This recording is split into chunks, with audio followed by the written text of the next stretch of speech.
기독교인인 우리들을 신자라 부르기도 하고 또 성도라 부르기도 하죠. 신자라 부르는 것은 믿는 바가 아주 독특하기 때문이에요. 우리가 사도신경을 고백할 때처럼 이런 신앙을 가진 사람들은 기독교인밖에 없죠. 그러니까 우리가 믿는 바가 아주 독특해요. 하나님에 대해서, 또 우리 인간에 대해서, 또 세상에 대해서, 미래의 종말에 대해서 우리가 믿는 바가 아주 독특하기 때문에 사도신경에 기록된 것 같은 이런 믿음을 가진 사람 특징 때문에 우리를 이제 신자라 이렇게 표현하기도 하는데, 때로 우리 기독교인들을 성도라 이렇게 표현하기도 하죠. 성도라는 것은 거룩한 자라는 뜻인데, 흔히 성자 혹은 성인 이렇게 하면 굉장히 부담스럽죠. 여러분을 성인이라고 부르면 좀 당황스럽겠죠. 나는 내가 무슨 성인이야? 이렇게 생각이 들겠죠.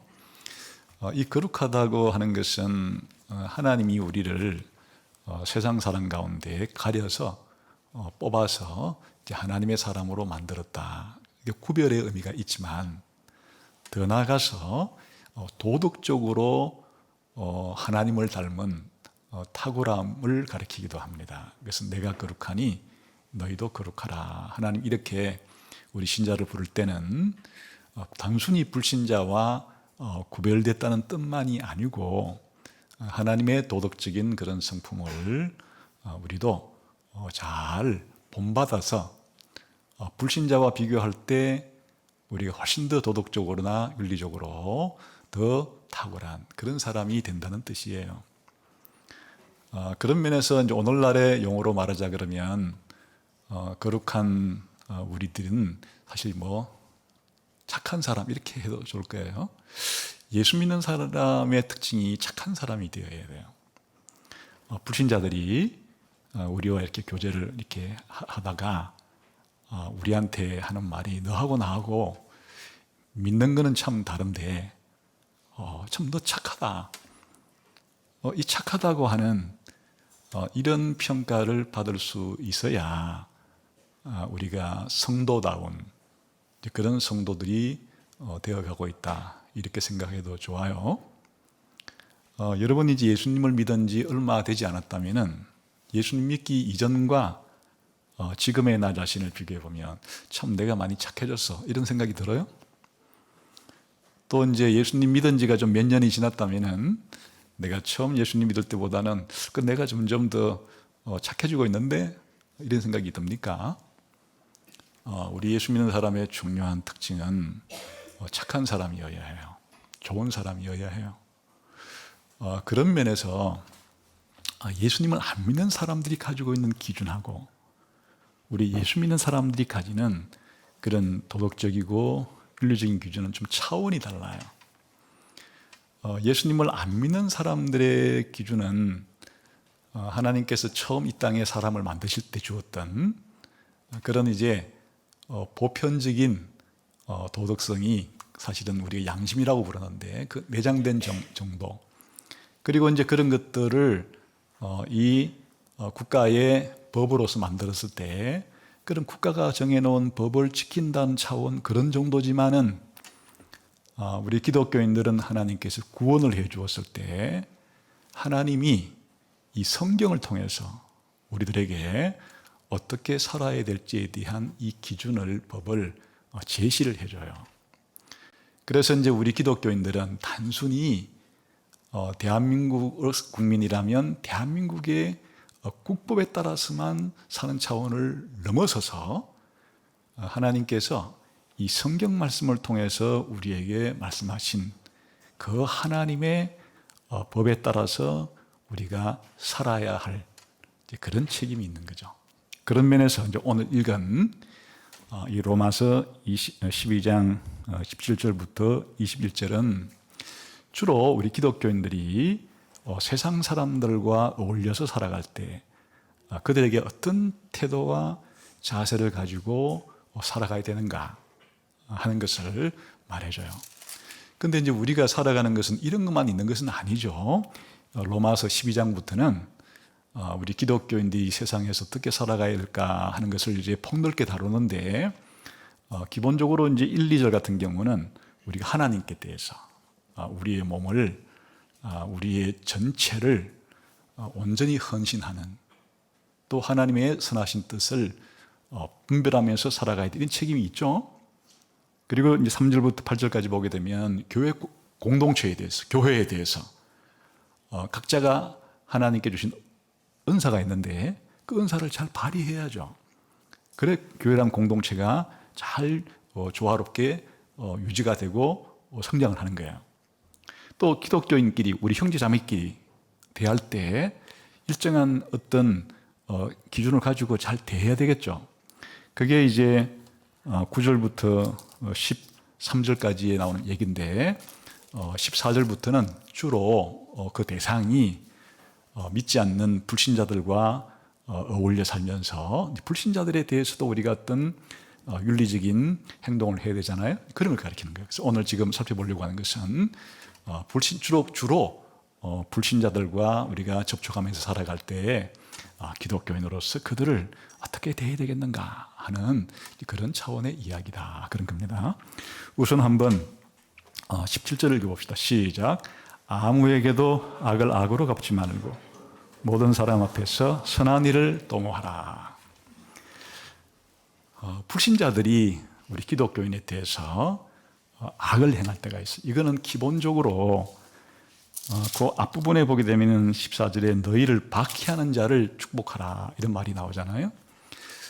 우리 기독교인들이 이 세상에서 신앙생활을 할 때 불신자들이 기독교인들을 고깝게 여겨요. 쉽게 말하면 좋게 보지를 않아요. 자기들과 너무나 인생관과 가치관이 다르기 때문에 싫어라 하는 거예요.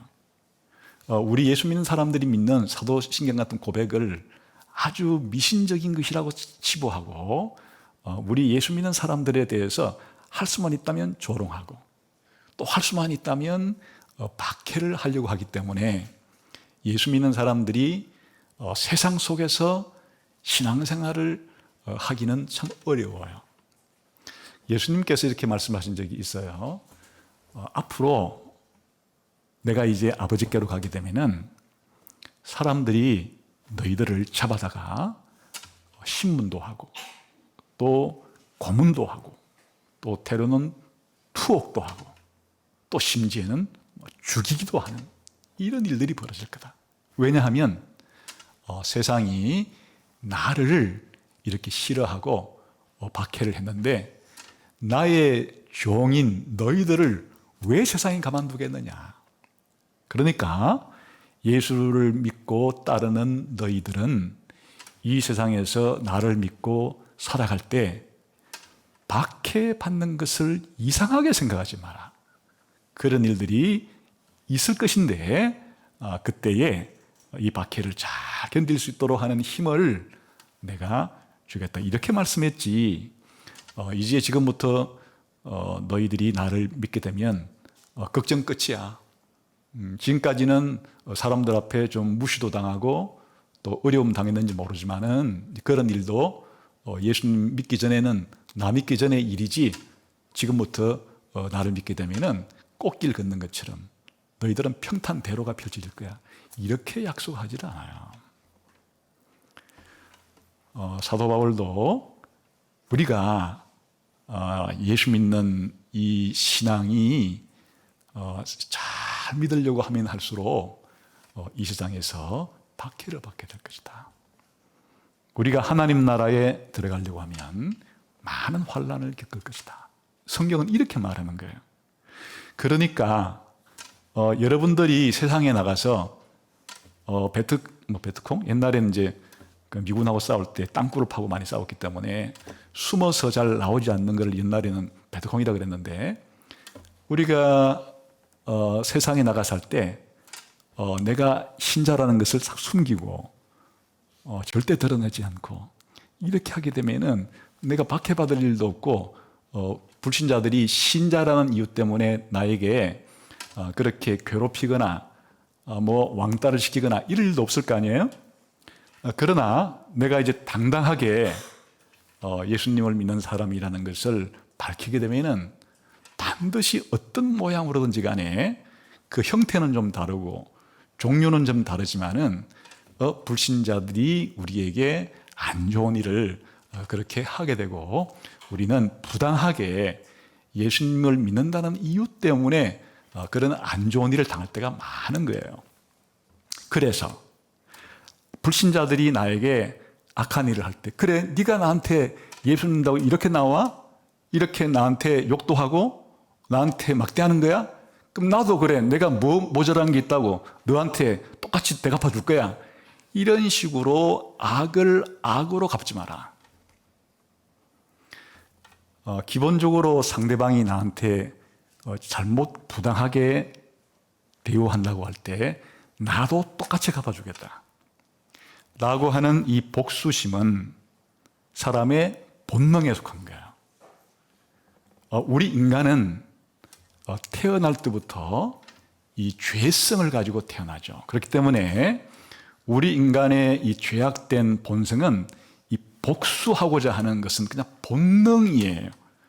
물이 높은 데서 낮은 곳으로 흐르는 것은 자연스러운 이듯이 사람들은 그냥 자기가 받은 만큼 복수하고자 하는 마음은 그냥 본능인 거예요.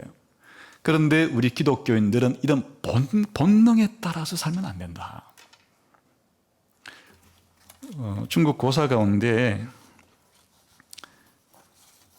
와신상담이라는 말을 들어본 적이 있죠. 와신이라는 것은 땔감에 눕는 뜻인데 월나라 왕 구천과 오나라 왕 함녀가 서로 사이가 좋지 않아서 싸웠어요. 근데 이제 오나라 왕 춘추전국 시대 얘기예요. 함녀가 자기가 이제 졌으면 깨끗하게 졌다 이렇게 항복 선언하고 말면 되는데 이 함녀가 죽어가면서 자기 아들한테 아들아 내 원수를 꼭 갚아다오 이렇게 하고 죽어요. 그러니까 자기 아버지가 원수를 갚아달라니까 이제 이 함녀의 아들인 부처는 자기 아버지의 원수를 갚기 위해서 이 땔감 나무에 아주 거친 곳에 그렇게 이제 누우면서 신하들에게 자기를 보러 올 때마다 이렇게 말을 하게 해요. 부차야, 월왕 구천이 너의 아버지를 죽였다는 것을 잊어서는 안 된다. 신하 보고 자기한테 그렇게 늘 말하게 해요. 그러면 이제 자기는 결코 잊지 않고 꼭 원수를 갚겠나이다. 이렇게 복수심을 불태우면서 군사들을 기르고 이제 때가 되어서 이 구천이라는 왕을 크게 패배시키고 그를 사로잡아요. 그런데 이제 구천이 뇌물을 써가지고 어쨌든 이제 풀려나게 돼요. 그리고 또 이제 원수를 갚으려고 이번에는 이 곰썰개 아주 쓴 것을 이렇게 핥으면서 자기가 패배한 것을 잊지 않고 원수를 갚아야 되겠다고 또 복수심을 불태워요. 그리고 12년 만에 또다시 이제 오나라를 완전히 멸망시키는 그런 이야기가 바로 이 와신상담이란 복수극기예요. 뭐 수많은 소설과 수많은 드라마들이 그런 게 많아요.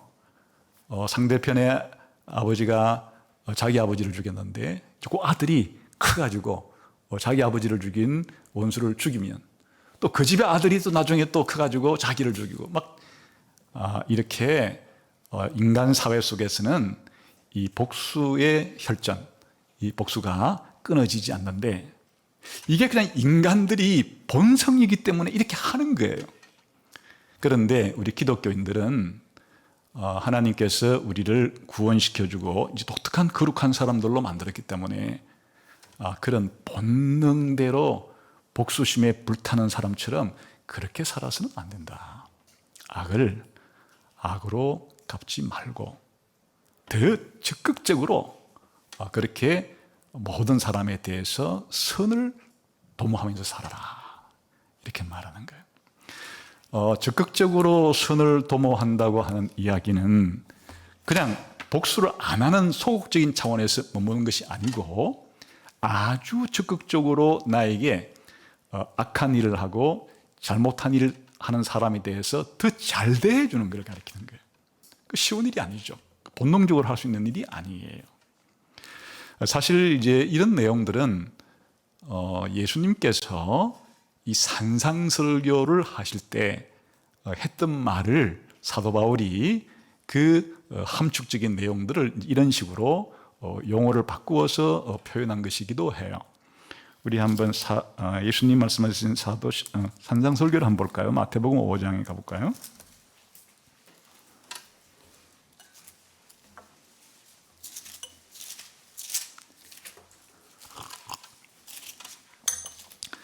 마태복음 5장에 우리가 신자들이 해야 될 여러 일들 가운데서 특별히 한 38절부터 한 42절까지만 우리 한번 보도록 합시다. 38절부터 시작. 또 눈은 눈으로 이는 이로 갚으라 하였다는 것을 너희가 들었으나 나는 너희에게 이르노니 악한 자를 대적하지 말라. 누구든지 내 오른편 뺨을 치거든 왼편도 돌려대며 또 너를 고발하여 속옷을 가지고자 하는 자에게 그옷까지도 가지게 하며 또 누구든지 너로 억지로 오리를 가게 하거든 그 사람과 심리를 동행하고 내게 구하는 자에게 주며 내게 꾸고자 하는 자에게 거절하지 말라. 눈에는 눈, 이에는 이. 이게 공평하죠.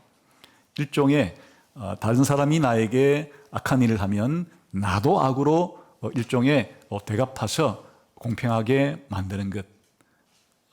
이게 사실은 이 동회 복수법이라고 해서 구약 율법에 기록이 된 내용이고 동서고금에 동일한 내용들이 많아요. 그러니까 상대방이 나에게 잘못을 저지르고 죄를 저질렀으면 똑같은 형태의 벌을 그에게 가해서 되갚아 주는 것.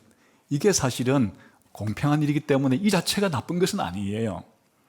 그런데 지금 예수님께서 요구하시는 것은 너희가 나를 따르는 제자들인데 그냥 세상 사람들이 하는 그 수준으로 살면 안 된다.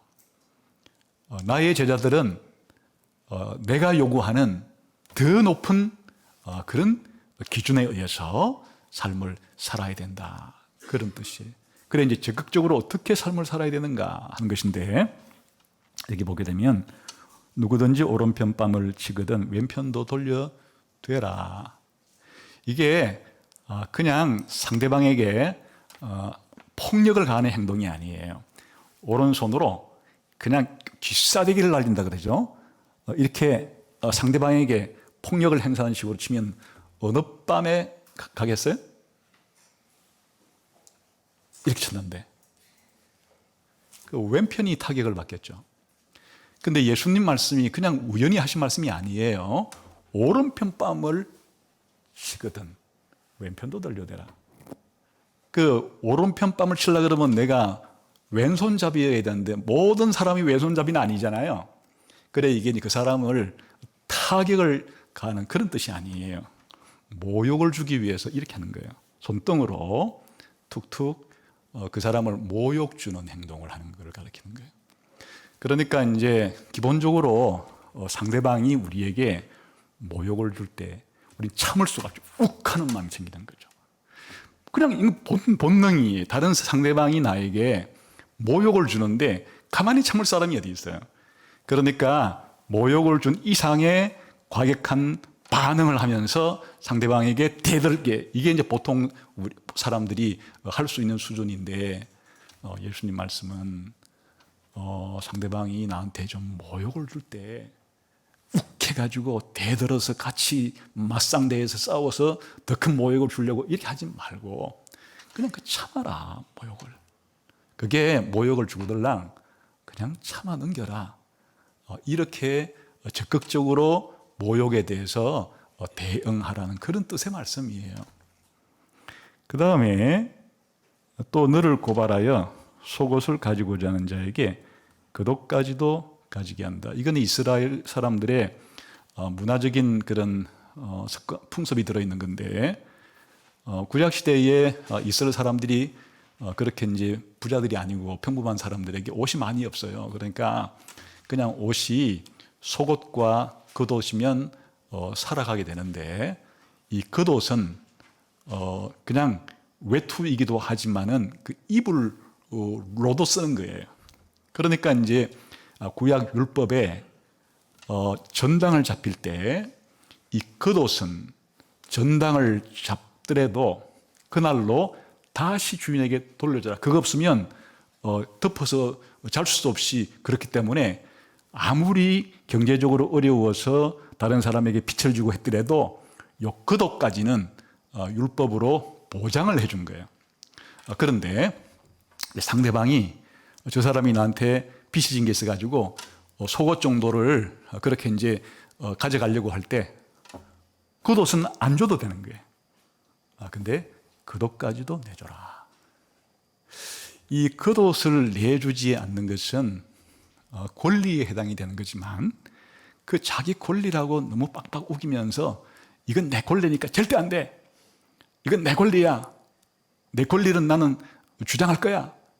이런 식으로 상대방에 대해서 빡빡하게 자기 권리 주장을 해가면서 이렇게 싸우듯이 이렇게 하지 말고, 자기 권리가 맞지만은 자기 권리를 좀 내려놓고 권리를 좀 양보해서 그냥 자기 권리를 좀 희생해 가면서, 그래, 그것까지 줄게, 이런 자세. 사람은 권리에 대해서 예민하잖아요. 이 권리를 쟁취하기 위해서 얼마나 많은 피를 흘렸어요. 그러니까 사람들은 이 세상을 살아갈 때 그게 뭐 교사에 걸리면 교사의 권리, 학생에 걸리면 학생의 권리, 노동자에 걸리면 노동자의 권리, 또 사용자면 사용자의 권리, 각자 자기가 얻은 이 권리를 내놓기를 싫어하잖아요. 이 권리에 대해서 조금이라도 침해가 들어오게 되면 권리를 방어하기 위해서 소송을 걸고 대단히 예민해지잖아요.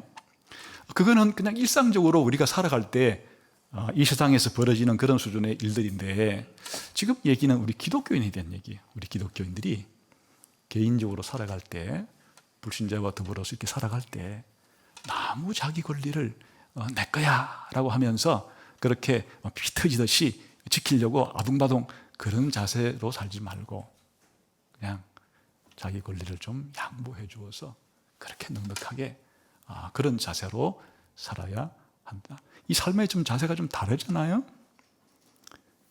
그 다음에 41절에 또 누구든지 너로 억지로 오리를 가게 하거든 그 사람과 심리를 동행해라.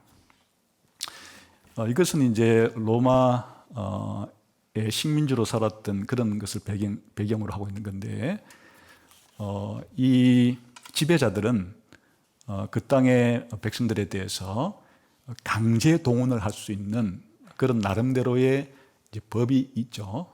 흔히 말해서 이제 부역을 부과할 수 있는 그런 권한이 있어요. 그래서 로마 군인들이 어떤 길 가는 이 유대인을 잡아다가 네 짐 지고 가 해서 짐을 맡겨가지고 부역을 시킬 수가 있는 거예요. 예수님 십자가 갈 때 다른 사람 붙잡아다가 대신 져 하고 이렇게 할 수 있는 것처럼, 그런데 이제 그것도 한계가 있는, 무한정으로 하는 게 아니고 한 5리 정도를 그렇게 차출해 가지고 부역을 시킬 수 있는 그런 권한이 있으니까, 이제 딱 5리 정도만 가고는 이제 끝이에요 이렇게 할 수 있는 게. 그런데 자발적으로 5리까지 의무적으로 해야 될 일을 해준 다음에 이번에는 자기 의무를 더 초과해서 그냥 심리까지도 더 가줄게요 이렇게 하라. 얼마나 적극적인 자세예요. 사람들은 자기가 해야 될 의무에 대해서는 되게 소극적이에요. 될 수 있으면 그냥 자기가 해야 될 일을 최소한으로 하고 말고 싶어요. 의무를 다하고 싶은 사람은 없는 거예요. 이게 보통 사람의 다 태도이고 삶의 자세예요. 그런데 우리 기독교인들에게 자기의 의무가 있을 때 마땅히 자기가 해야 될 일로 끝내면 되는 건데, 더 이상이라도 적극적으로 해주고자 하는 아주 적극적인 자세로 상대방을 이롭게 한다. 뭐 비근한 예를 들자면 그냥 우리가 청소 같은 걸 할 때 옛날에 요즘은 한지 잘 모르겠는데 학교 수업이 끝나면 유리창도 닦고 막 청소도 하고 하는데 구역이 정해져 있어요. 그럼 대개 딱 자기 맡은 구역 끝나면 끝나고 집에 가면 되는 거죠.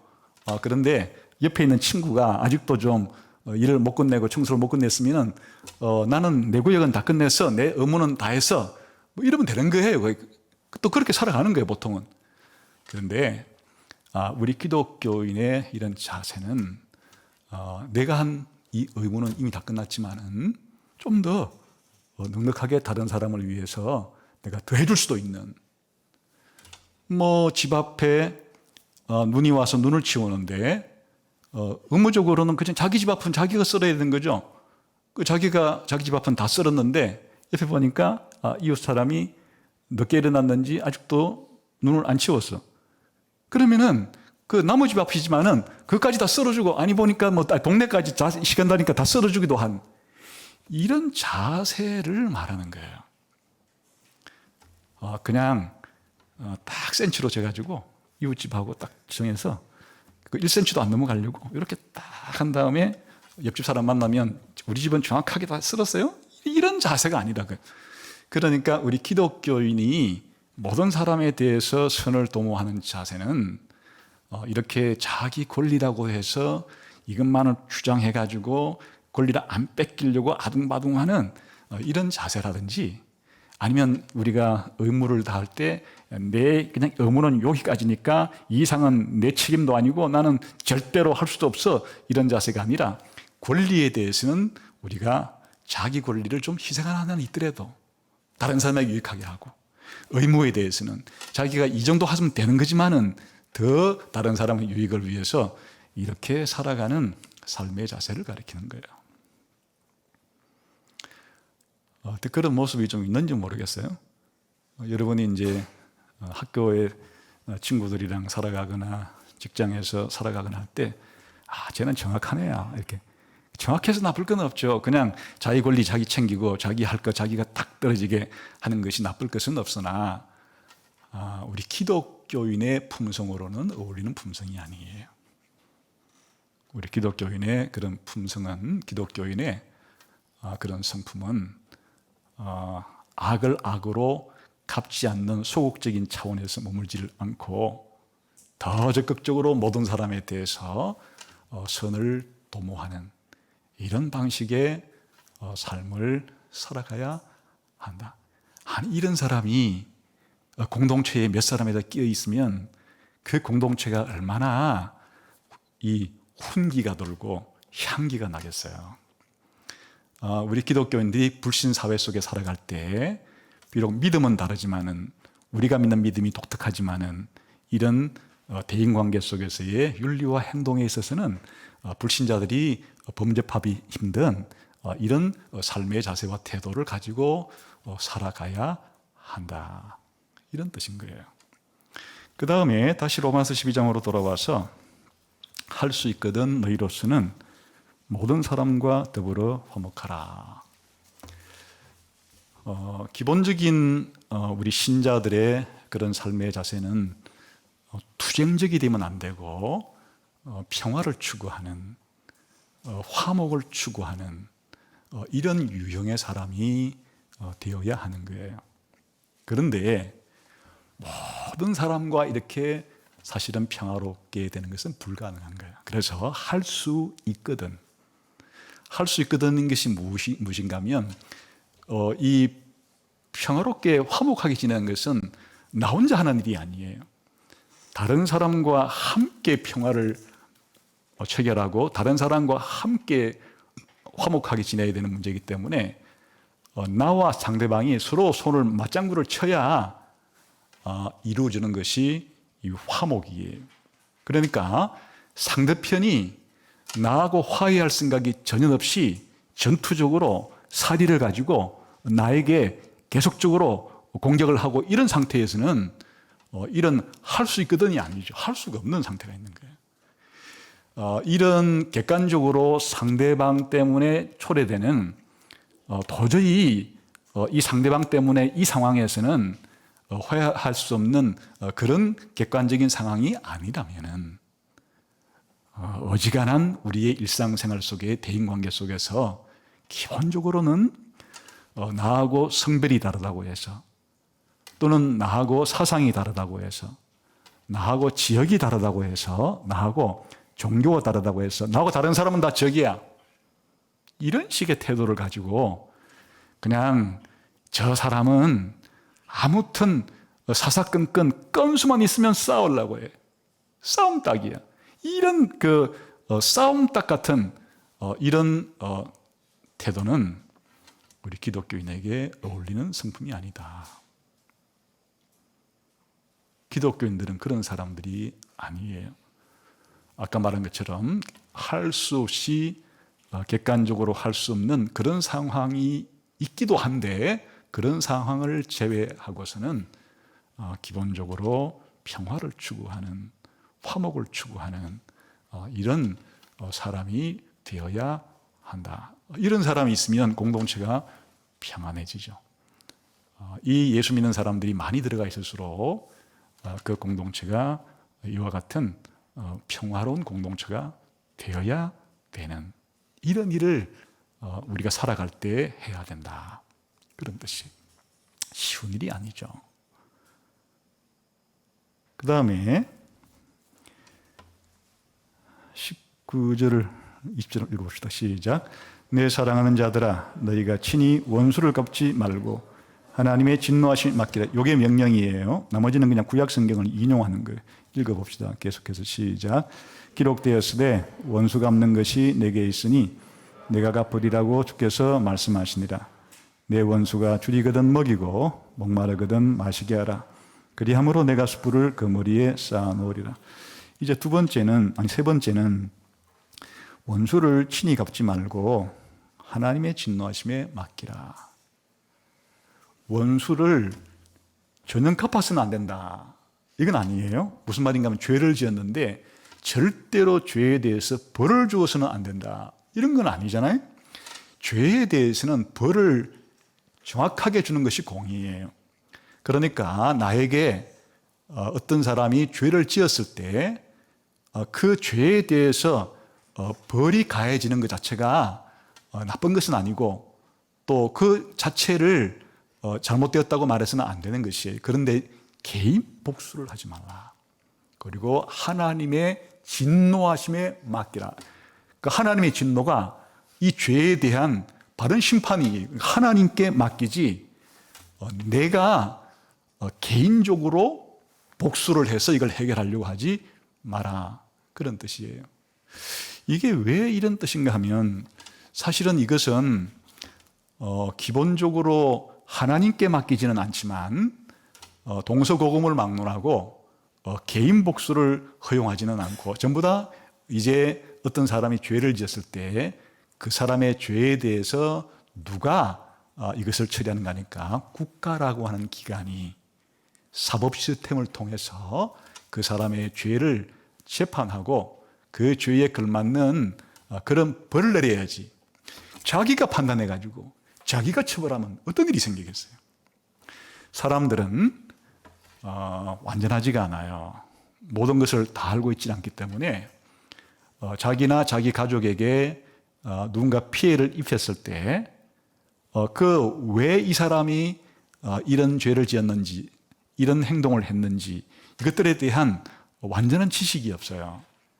그리고 불완전한 상태에서 판단을 하고 그리고 자기가 피해를 입은 것을 자기가 개인적으로 복수를 해서 갚으려고 하면 자기가 받은 피해보다도 훨씬 더 피해를 많이 입히려고 하는 것이 사람의 본성이에요. 그래서 그냥 죄를 지었을 때 모든 죄에 대한 처벌을 각 개인이 하게 되면 그냥 이 세상은 순식간에 지옥으로 바뀌고 말아요. 그래서 경찰이 필요하고 검찰이 필요하고 재판관이 필요한 거예요. 엄밀하게 검사는 죄를 고발하고 또 변호사는 또 죄인에 대해서 옹호해주고 재판관이 양쪽 의를 다 들어보고 죄를 판결하고 죄에 걸맞게 형벌을 내리고 이와 같은 것이 필요한데 우리 기독교인들은 하나님의 진노에 맡긴다는 말이 바로 그런 뜻이 하나님께서 국가의 이런 사법 시스템을 통해서 그 사람의 죄를 처벌하는 것은 하나님이 하는 일이에요. 왜냐하면 국가의 위정자를 임명하시는 분이 하나님이기 때문에 국가의 사법 시스템을 통해서 이런 죄를 처벌하는 것 자체가 하나님이 허락한 이 권위자들이 이 일을 대행하는 것이어서 하나님의 진노하심이 이 일을 처리하는 것이 되는 거예요. 그러나 이 세상에 있는 한 국가의 이 사법 시스템도 불의한 사람들이 경찰이 되고 검찰이 되고 판사가 되면은 제대로 이런 죄에 대한 처벌이 이루어지질 않아요. 부패한 경찰, 검찰, 판사가 득실되는 나라에서는 온전하게 정의가 시행되지를 않죠. 그렇지만은 하나님의 진노하심에 맡긴다는 뜻은 하나님께서 최후의 심판 때 공의롭게 재판을 하실 것으로 믿고 개인이 복수를 해서는 안 되는 거예요. 그러면 사실은 이 세상에서 개인도 처벌을 받죠. 다시 말하면 그냥 그 다른 사람이 자기 집에 들어와서 훔쳤다고 해서 자기가 그 사람 붙잡아다가 자기 집안에 감옥을 만들어 놓고 뭐 한 달 동안 막 궁격하면서 뭐 고문도 하고 이런다든지 아니면 이웃 사람이 어쩌다가 자기 집에 그렇게 강아지를 어떻게 차에 치어 죽였으면 내가 그 집에 있는 그냥 그 개뿐 아니라 막 집까지 박살내고 온다든지 이런 식으로 그 개인적인 복수를 하면 안 된다는 거예요. 그건 일반적으로도 그런데 기독교인은 더더구나 불신자들이 자기에게 어떤 개인적인 일을 할 때 사법 시스템에서 맡겨서 해야 될 일을 그런 식의 자세를 가지고 하면 안 되고 하나님의 공의로운 심판에 맡기라 그런 뜻이에요. 그런데 여기서는 재미난 말이 있어요. 원수가 줄이거든 먹이고 목마르거든 마시게 하고 적극적이죠. 그냥 개인 복수를 하지 않을 뿐 아니라 자기한테 잘못한 사람에 대해서 아주 적극적으로 잘해주는 거예요. 그렇게 해서 그 사람 머리에 숯불을 쌓아 놓아라. 여러분 그 나한테 나쁜 짓을 한 사람의 머리에 숯불을 얹어 놓으라는 말이 무슨 말이겠어요? 그 숯불이 뜨거우니까 그 숯불에 데워서 그 사람 죽으라 이런 뜻이 아니고 이게 이제 관용적인 표현이에요. 이게 뭔가 하면 숯불을 머리에 올려놓게 되면 이게 잠언에 나오는 말인데 고통스러울 거잖아요. 그 육체의 고통을 말하는 게 아니고 이 정신적인 양심의 가책과 고통을 가리키는 거예요. 아주 수치심을 느껴서 양심의 가책을 느끼고 고통을 느끼는 그런 표현이에요. 그러니까 무슨 말인가 하면은 우리가 부당한 일을 당하고 잘못된 일을 했을 때 개인 복수를 하지 말고 더 적극적으로 그 원수에게 더 잘해주고 그러면 그 사람이 어떤 느낌이 들겠어요? 아니 나는 이 사람에게 이렇게 욕도 자주 하고 괴롭히고 못살게 굴고 하는데 이 사람은 나한테 대해서 더 잘해주면 그 사람이 부끄러움을 느끼게 되죠. 또 양심의 가책을 느끼게 되죠.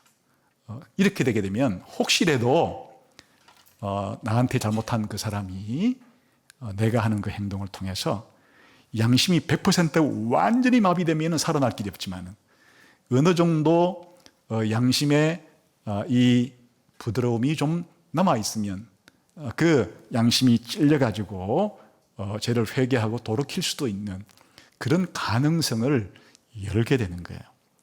물론 그 사람이 하고 안 하고는 그 사람 문제지만은 우리 편에서는 그렇게 된다. 이게 하기가 쉬운 일이 아니죠.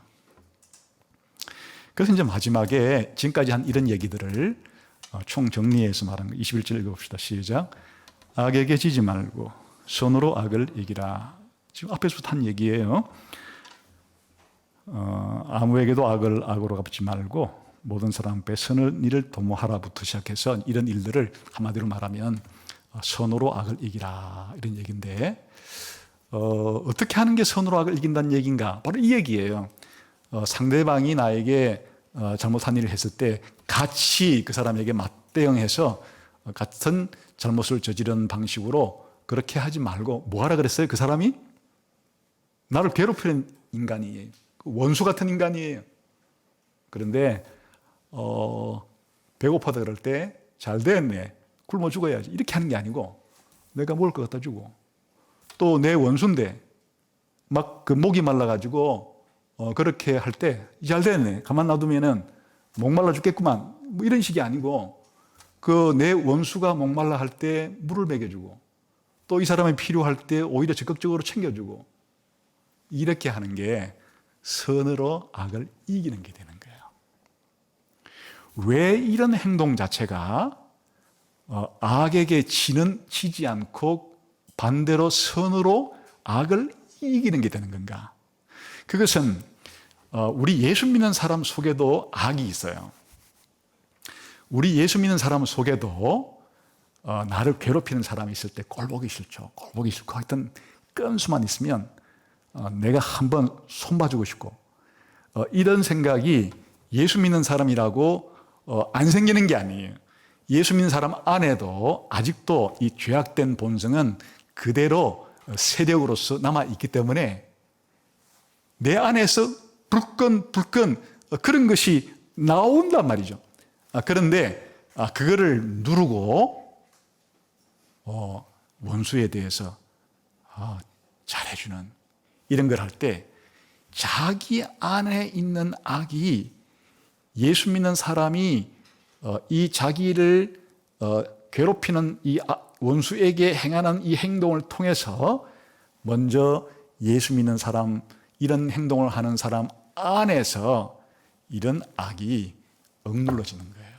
이런 걸 성경은 죄를 죽인다, 이런 표현을 쓰는데, 이런 행동들을 함으로써 신자는 자기 속에 있는 죄를 죽이는, 자기 속에 있는 죄를 억누르는 그런 일을 하게 되는 거예요. 그뿐 아니라 원수인 상대방에 대해서도 이렇게 상대방은 나한테 나쁜 일만 하는데 나는 나쁜 일 하는 그 사람에게 이렇게 좋은 일을 자꾸 해주려고 하는 것을 통해서 그 상대방 속에서도 악이 정복을 당하는 거야. 그 사람이 한두 번은 재미삼아 했는데 계속 괴롭혀도, 계속 나쁜 짓 해도, 이 사람이 바보야? 계속 자기한테 잘해주고, 이렇게 한 일을 통해서 자기 속에 불현듯 악을 보게 돼요. 내가 이래서는 안 되는구나. 내가 지금까지 이렇게 한 행동이 이게 잘못되는구나. 이렇게 이런 행동을 선으로 악을 이긴다는 방식은 상대방에게 잘해줄 때 비로소 상대방도 그전에는 그렇게 하는 행동 자체가 그렇게 잘못된 행동인지를 잘 모른 채로 하는 것 자체가 베일이 벗겨지고 빛이 들어가서 그 사람도 이런 잘못에 대해서 이제 깨닫게 되고 알게 되는 그런 효과를 가지게 됨으로써 그 상대방이 나쁜 놈 같으면 그런 걸 깨닫고도 그냥 안면 몰수하고 나쁜 짓을 계속 하겠지만은, 또 하나님께서 빛을 좀 비춰주시게 되면은 그 사람이 한 몇 년 동안 그렇게 하다가 또 변화되어서 개가천선에서 나올 수도 있는 이런 가능성들이 그 상대방 속에서도 일어나게 되는 거예요. 그런데 이렇게 함으로써 최후의 악을 이기는 것은 바로 사탄에 대해서 승리하는 거예요. 사실 이 세상의 모든 선은 하나님께서 격려하는 거예요. 이 세상의 모든 악의 배후의 원수는 사탄이에요. 그러니까 그 악이 내 안에서 벌어지건 내 원수에게서 벌어지건 악이 이 세상에서 벌어진다는 것은 결국 누가 승리한 것이 되는가 하면 사탄이 승리하게 되는 거예요. 그런데 이렇게 우리가 비록 나를 괴롭히는 한 사람에게 선을 가지고 악을 이기는 이런 행동을 하면 나에 대한 승리이고 상대방에 대한 승리일 뿐 아니라 더 거시적인 의미에서는 사단에 대한 승리이기도 한 거예요. 이런 식으로 신자들이 살아간다. 말은 쉽지 이게 쉬운 일이 아니야. 그 말은 본능의 그스런 행동이에요. 그러나 우리 기독교인들은 이런 일을 할 수 있어요. 할 수 있으니까 이렇게 명령하신 거예요. 왜 이런 일을 할 수 있느냐? 기독교인들은 놀라운 변화가 생긴 사람들이기 때문이에요. 하나님께서 우리 기독교인들에게 엄청난 은혜와 사랑을 퍼부어 줬어요. 우리가 하나님께 구원을 받은 것은 착했기 때문에 다른 사람보다도 더 선하고 의롭고 다른 사람보다도 더 하나님 앞에 신실한 삶을 살았기 때문에 우리를 구원한 게 아니잖아요. 우리는 구원받기 이전에 모두 하나님의 원수들이었어요. 태어날 때부터 머리끝부터 발끝까지 하나도 상한 곳이 없는 전적으로 부패한 타락한 죄인들이었고 또 하나님의 진노를 받아 마땅한 하나님의 진노 아래 있는 심지어는 하나님의 원수라 표현된 자들이었어요. 그런데 하나님이 원수인 우리를 사랑해 주신 거예요. 하나님이 우리를 구원하신 것은 원수되었던 우리를 구원해 주신 것이에요. 이렇게 하나님께로부터 우리가 받은 은혜가 크기 때문에 원수를 사랑하는 그 경험을 내가 하나님께 원수였을 때 하나님이 원수인 나를 사랑하는 것을 내가 체험했기 때문에 그래서 다른 원수를 사랑할 수 있는 원수를 위해 기도할 수 있는 이런 새로운 가능성들을 열게 된 사람들이에요. 그뿐 아니라 하나님께서는 이 일을 위해서 우리 신자들 안에 성령님을 보내주셔서 성령님께서 우리 안에서 이렇게 할 수 있는 힘을 줘요. 그러니까 이제 우리 신자들에게는 이것이 가능하고 또한 신자들에게는 이 죄를 바라보는 또 죄를 짓는 사람을 이해하는 깊이가 불신자들과는 훨씬 깊어지게 돼요.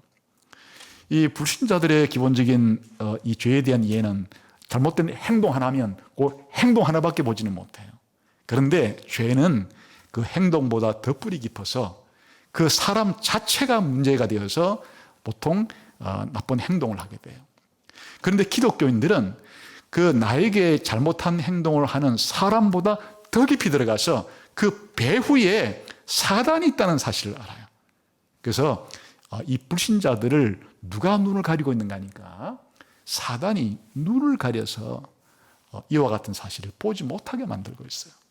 그리고 사단이 하늘의 공중권세자본자로서 불신자들을 배후에서 장악하고 영향을 미치고 있다고 성경은 말하고 있어요. 그러니까 한마디로 말하면 불신자가 신자인 나에게 공격하고 또 나에 대해서 여러 가지 안 좋은 일을 하고 할 때 사실은 그 불신자가 사탄의 포로된 자로서 사실 그 인간 자체가 불쌍한 자예요.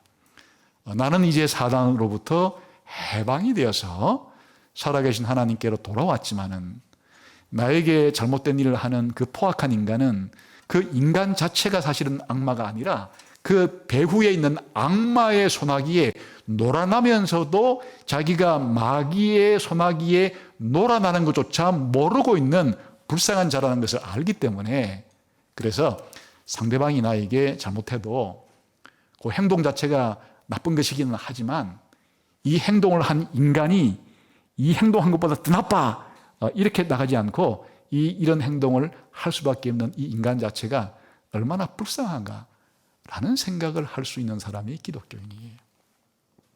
그래서 예수님께서는 십자가에 자기를 못 박는 사람들을 향해서 하나님 그냥 싹쓸이해서 이 순간에 하늘에 불을 내려서 모조리 그냥 불태워서 심판해달라 이렇게 하지 않죠. 예수님이 이들의 죄를 용서해 달라고 아버지께 기도하면서 왜냐? 자기가 무슨 일을 하는지도 모르고 일을 하고 있다고. 예수님이 그렇게 말씀을 하고 십자가에서 돌아가시잖아요. 서대반도 나중에 서대반이 복음을 전할 때 이거를 사람들이 귀를 틀어막고 그냥 서대반을 돌을 던져 죽이려고 할 때 역시 서대반도 같은 기도를 드려요.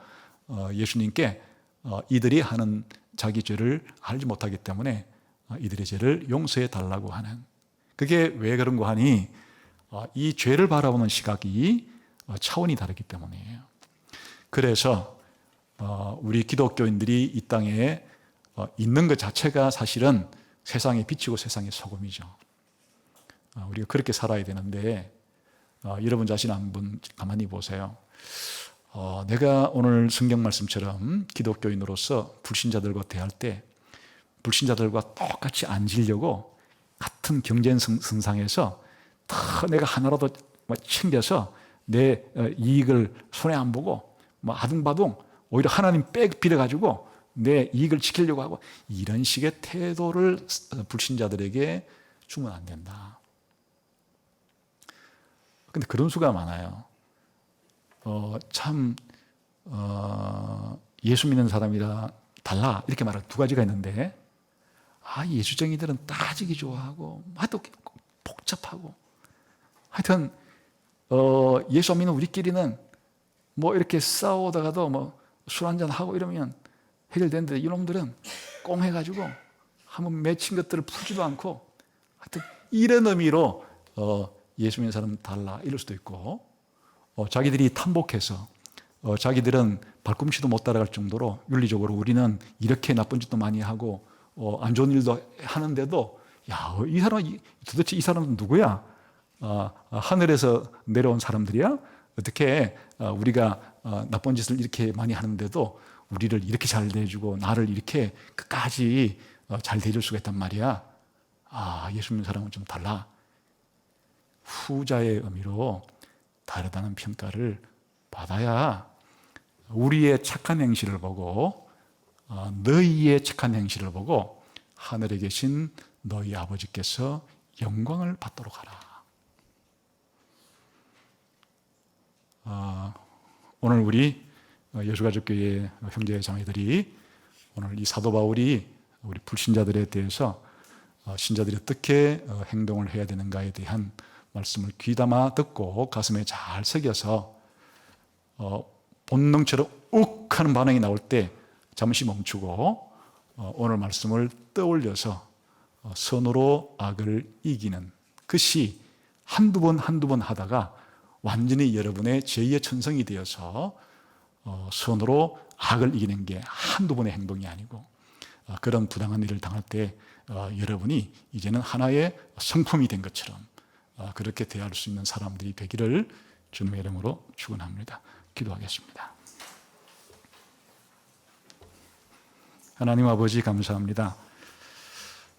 오늘 말씀을 통해서 우리가 어떤 존재인지 또 이 세상에서 어떻게 살아야 되는지에 대해서 하나님의 말씀을 새롭게 배우고 또 깨닫게 되었습니다. 이 말씀대로 잘 실천할 수 있는 저희가 되게 해 주옵소서. 예수님 이름으로 기도하옵나이다. 아멘.